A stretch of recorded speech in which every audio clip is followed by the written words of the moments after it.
Did we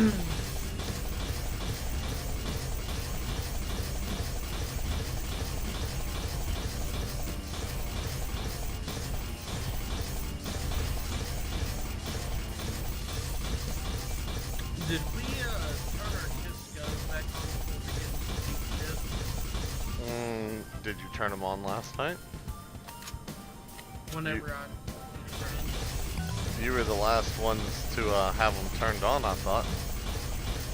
Well, whenever I told y'all to run, I still didn't turn them on. I started flying around in circles around the drone, so it couldn't hit me, then I jumped. Oh. Well, why didn't you turn them on? Because I couldn't stop to turn them on unless it was Why? It's only hitting one button and clicking one time to turn them on. Well, every time I open, I always have to scroll to the damn gun. Why? They're auto-grouped. They should be right there. Yeah, it's very auto. Well, yeah. I guess I could rename that group and put it at something higher.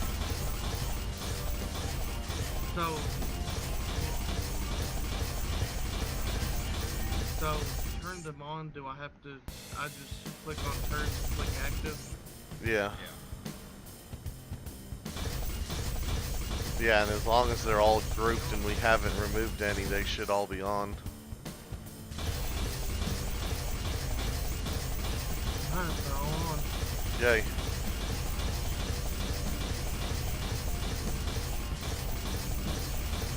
Granted, we should see whatever's coming at us long before they shoot. Well, I agree, but you see somebody coming here, you're like, no, we run back to the ship and try to turn it on. To kind of be gay as they call it.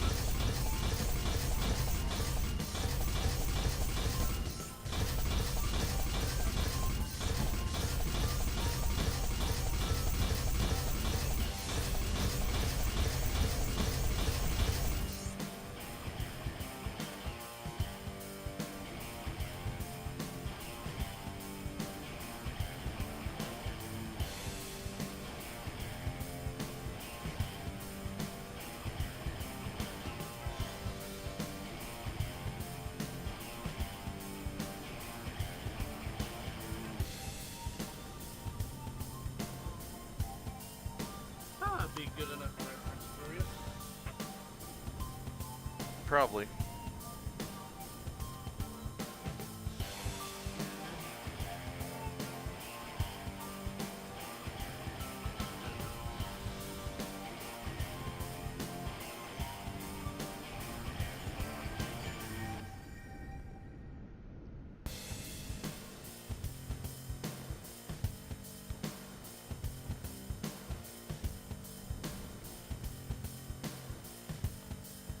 Now go straight in with it. Now go straight in. Okay, that would probably work.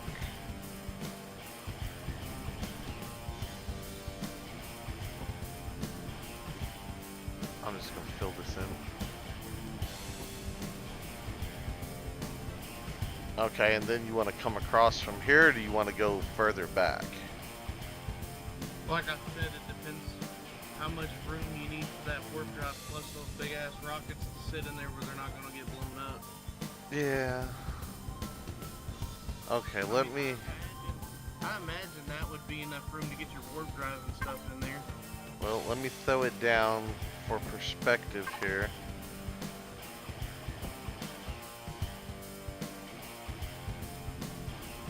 Wow, that bitch looks tiny on this ship.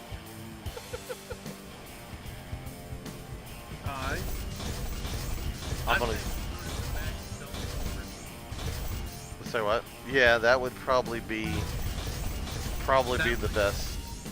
That way, if we run low on blocks, we can at least get a cab done to where we can move it.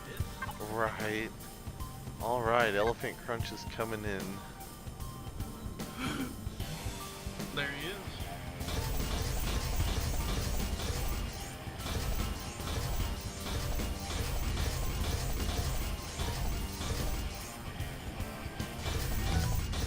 So we need to get this other side the same, and you basically came all the way to the back and went 1, 2, 3, 4,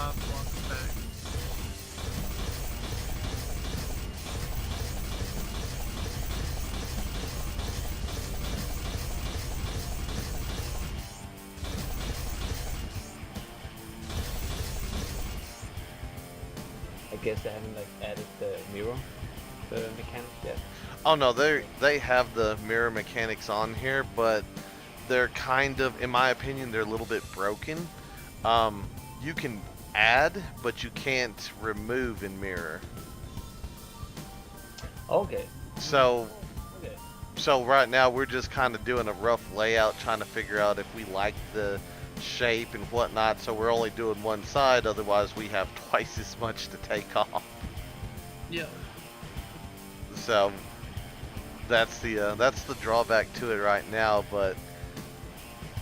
And we're used to building like this anyways, though. So. Yeah, I mean, once we get our rough shape out, we can always throw mirror mode on and crank it out real fast and all that. But that, and we're upgrading a lot of our blocks because we have hardened blocks, not combat steel blocks. So you have to go through and harden them up individually anyway. So, with what we got, it's kind of easier to do it this way for now. Or you can mirror build with hardened blocks. Well, you can mirror build with it, but you can't mirror upgrade with it. So if I do like a sheet, I have to stop, upgrade that entire sheet, go over, upgrade the next sheet before I could put a layer on top of it. So, I mean, I don't know, it's kind of just preference, really. Yeah, that back corner over there. This back corner over here.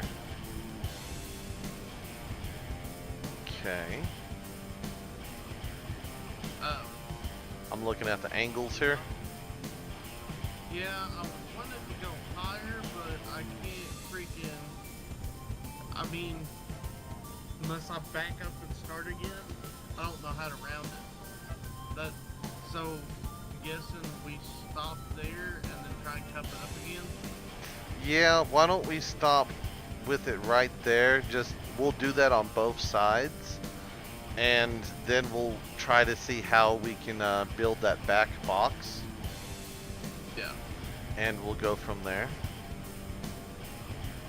So, it's looking good so far. I'm liking it. I am too. It's gonna be a long process though. It's not, there's no way we're gonna be able to finish it today. It's just gonna be too big. We don't have enough resources. But we should be able to get a little bit of it done. So I am liking the way it's looking so far. So it's going to be a big, massive freighter, that's for sure. It should hold quite a bit. What is it doing?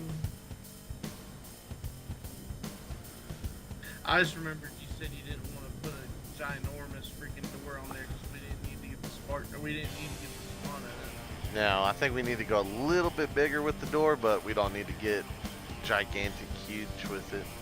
Well, that is. We can do the door that's that same width, but it's taller. Maybe. I don't know. It just depends on the other little ship that we build for this. That's. I don't know. Let me take a look at the door here. I mean, because it's a little bit bigger when you get up to it. Because when I'm on the far side of the ship over there, it's like really small. Which one is this? I can't remember. Yeah, I'll pull it down and see. Turn. Okay, it wasn't that one. 6x3, 7x5. Was it? Yeah, it might have been the 7x5.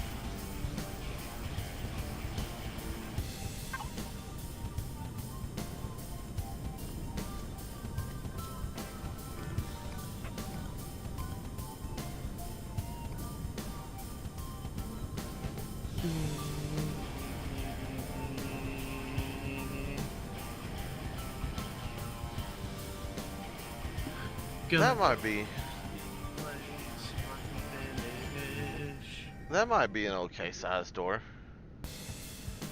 Hang on, I'll check when I get back. It's either that one or we go one size higher. I'm not exactly sure yet. Oh, this is gonna take a ton of stuff to do.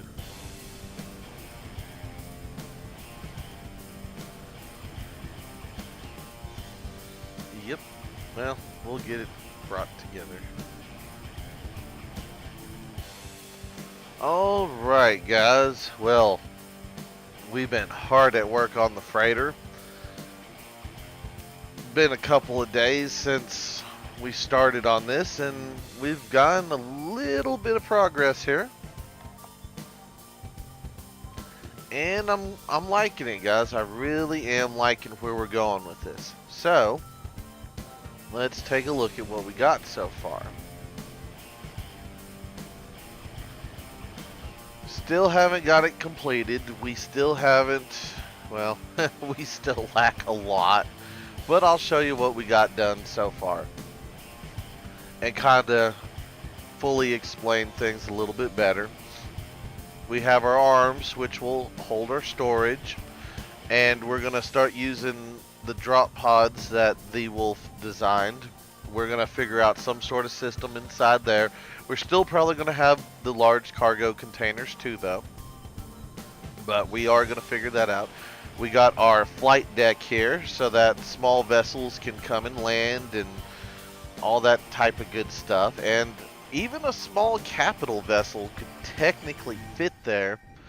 We've had a couple of ships, of capital ships, come and try to size up, and like, yeah, most of them are within like a block or two of actually fitting. So it's a fairly decent sized pad here. We have the observation window right here, and then we have this, which I believe we're going to end up building a bridge out of, a captain's chair bridge type thing. Not exactly sure where everything's going to go in it, but this is what Triggered's been working on. He might change his design up a little bit, but I'm kind of liking it. That's what I was going for, was the overhang look on it and all that, and so far it's looking awesome. While he's been doing that, I've been down here working on the engine room, and it's not finished, but we have got a little ways. We'll start over here. We got our fuel cells, or fuel tanks, that we piped in. The piping comes out, runs down this way, runs into this box with our warp drive, and I did this weird little pyramid crystal pointy thing in here, pointed downwards, just for a decorative look, threw in some blue lights. Well, then our pipes come out, and they go over here to a couple of T2 generators, which I laid on their side and connected with pipes. I'm starting to like using these pipes to connect things and get, you know, it gives it a feel. It gives it more of a engine room feel versus just having, you know, tanks and generators sitting here. But I went ahead and covered them in the shutters so they have some sort of armor value around them, which that's always a good thing, but it also gives a visual appearance of almost a cage-like area. Yeah, cage. It's secure, it's vented, and it's armored all at the same time. So visually and I guess functionally, they both work. Over here we have a identical setup. Exactly. We got our fuel tanks, our generators, all that good stuff. I think I'm going to add in another set of pipes coming out somewhere. I might do it right there. I'm not exactly sure. I kind of don't like that now that I think about it. But I want a set of pipes coming out from there, going over to this back wall to where the thrusters will be located, so that it, you know, it looks like the fuel's going through the pipes, going towards the warp drive mechanism. You know, it gets shot in there and something happens, and it gets reabsorbed and piped back into the generators and the generators actually produce the power at that point. That's kind of my theory and thought process on the setup. I know it's not accurate because the warp drive uses the warp drive fuel tank and all that, but I kind of like this setup a little bit better. So we will put in a warp drive, of course. We'll figure out somewhere to put it, and we might even tie it into all this. I don't know just yet, guys, but this is what we got so far. So I'm liking it. I hope y'all are liking it. And, well, stay tuned for the next set of videos, and we'll see where it goes from there, guys. So I do hope everybody has enjoyed today's video. If you have, guys, be sure to hit that like button. And if you haven't already, do me a favor, hit that subscribe button. It's an awesome way for you to show your support to me, to the channel, to the video, and to the game itself, guys. And as always, feel free to share the video on any social media you're using. And guys, I'd just like to stop and take a moment to thank each and every one of y'all for all of your wonderful, awesome support, all the comments, all the likes, all the subscribers, and all the videos shared, guys. It is awesome. I do appreciate it. And with that being said, until next time, survivors, keep on surviving.